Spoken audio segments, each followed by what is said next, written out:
है जी।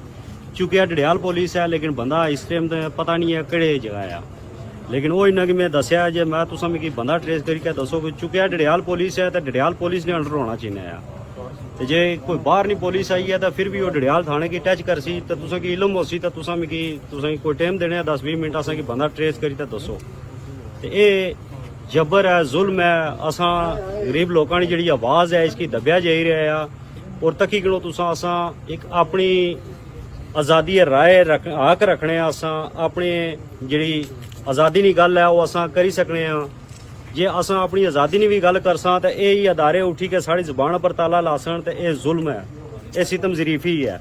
कतन असा ना इसी पहले जुल्म बर्दाश्त किया है तो ना असा बर्दाश्त करने ये जितने भी हथकंडे इस्तेमाल कर सन असा की दबाने की कोशिश कर सन ना इंशाल्लाह इससे पहले असा झुके हाँ इंशाल्लाह डटे हुए हाँ साढ़े हौसले बुलंद हैं तो इंशाल्लाह बुलंद रह सन तो वो असा इन्हों को बरामद भी कर सा जो साड़ा और नौजवान किया है।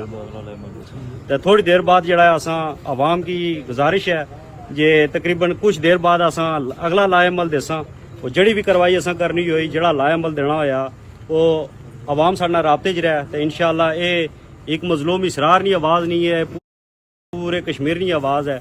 इंशाल्लाह पूरा कश्मीर इसने नाल है, शाना बिशाना है और इंतजार है जे ये असा की क्या जवाब देने तो उसी बाद असा अगला लाएमल देसा। बहुत शुक्रिया।